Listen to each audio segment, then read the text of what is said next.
Ah, sigh, Clint. Look at these two powerful, wonderful, strong women. Oh, I love you, Yelena Belova, and I love you, Katie Bishop. Oh, you're so wonderful, ladies. You really are incredible. You made us men look so foolish. I mean, we took 5 years to learn our special abilities. You took 5 minutes. Powerful 5'4" women, part of the MCU going forward. I applaud you. I applaud you.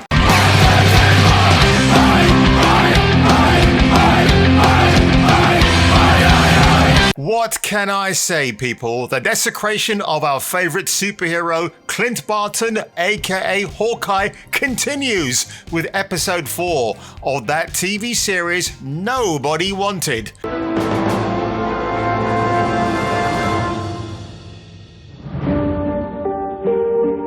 Oh boy. Now look, as you know already, I'm not going to give you a review. I trust you've already seen this, but you're probably trying to comprehend what you've just seen. So let me help you tell you why this show is just terrible. It has a few good moments in between, but they're very far and few between. The first 18 minutes of this show is talking, and more talking. We see Vera Farmiga trying to exert her authority, trying to tell Clint Barton that he must stay away from her daughter and not get her into danger. Of course, the one thing they're both agreed upon, she ain't no superhero. I'm sorry, Haley Steinfeld, you might be 5'5", love, but you don't meet the superhero credentials to be a fully fledged superhero. You remember when Chris Hemsworth was like 6 feet tall? Even Robert Downey Jr. managed to catch up to him. And then suddenly we're not getting any tall super male heroes in the MCU anymore. What can I say? Don't shoot the messenger. I'm just telling you what I see. And when we eventually get to some Clint and Kate Bishop time, it's pretty nice and sweet. I mean, Clint just wants to be retired in his apartment, healing his wounds. Doorbell rings. Who is at the door? It's annoying Kate Bishop, who is told not to step foot near Clint again because he's better off as a solo Avenger, but she's bearing gifts like a pizza, and of course, Pizza the Lucky Dog, ho ho ho ho ho, is in tow as well. So they chill out for about maybe a couple of hours in terms of screen time. Obviously, in our time, it's 5 minutes because that's how it works in TV. And eventually, he breaks down and tells her that he was in fact Ronin. So, and of course, but super amazing Kate, she already figured that one out. So if you already figured it out, Kate, why didn't you just break that news sooner rather than later? Also, she witnesses Clint throwing his coin and turning off a VCR and a television. She wants to learn how to do the trick. Guess what? On her third attempt, she is a master of a new skill. Give her a round of applause, ladies and gentlemen. I was so amazed, I could not stop gushing. You remember the LARPers I told you about in that previous review I mentioned? Yeah, the LARPers have returned. Big, strong woman with Scottish accent, although I think this time she's kind of lost it, so I don't know what she's meant to be now. She's turned up again, so unfortunately, we can't get rid of that character anymore. She's here to stay, it seems. And this time, she's a bit nicer to Clint. I don't know why. But the annoying thing is, Clint sent Kate out to retrieve some artifacts of his. But it seems these LARPers have nothing better to do than, it's almost like, look, you do us a favor, you gotta, it's like you scratch my back, I scratch yours. It's one of those stupid things. That's not how real life works. Real life is you ask very nicely, someone might do the favor for you, and you move on. It's not about scratching your back and scratching mine. And especially in an age of the pandemic, why would you want to even do that in the first place? Ugh. And of course, the identity politics are always there to remind you that this is a show about identity politics. For example, when we saw No Time to Die, Q revealed that he was gay by stating the fact that he doesn't know when his date will turn up because he's running a bit late.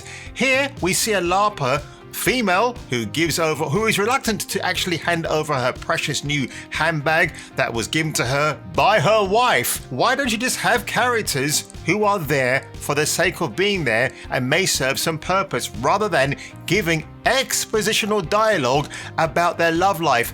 Nobody wants to know, nobody cares. Also, talking about the LARPing community, I think real life LARPers watching this show might feel a tad insulted. Why? Because I cannot imagine LARPers being this strung up on emotion.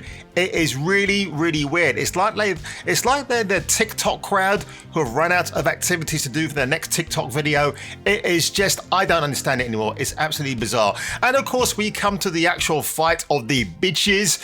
And look, this fight between Yelena, yeah, she turned up, but when we see her, she is clearly a man in a black Splinter Cell type outfit. There is no way that Florent Pugh can actually move like that, because this person, I think, is definitely a male who is in the black suit, who's doing all these cool moves. But it's pretty laughable at this stage because, yep, you guessed it. Echo turns up again, annoying as ever. But of course, before this, Clint doesn't want her to die because she can't let vengeance consume her. She's a really annoying character. You know, when you think about Elektra in Daredevil season 2 and 3, she's awesome. Well, actually, season 2, she didn't kind of make it to 3, did she? So season 2, Elektra, that's how you give us a female superhero slash baddie, whatever, some agency. In this, we get no agency. And I'm sorry, this rooftop fight between Kate Bishop, Yelena, and Echo, it was a bit of a yawn fest. It really was. No.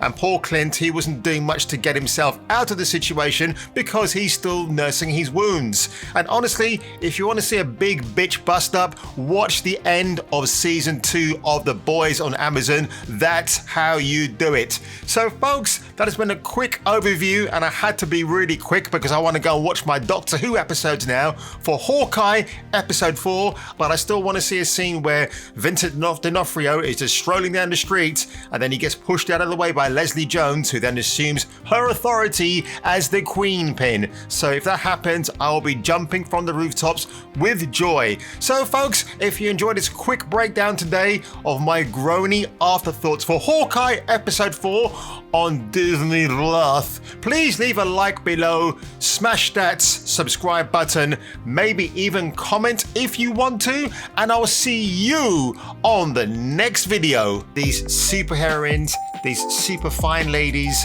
5'4" midget, like I said, they're gonna save the day. They've got all the power. We've got nothing. Let me clarify. Yeah.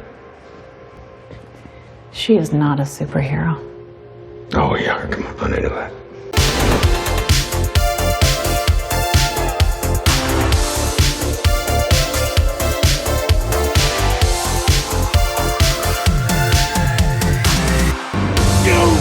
You can run, but you can't hide!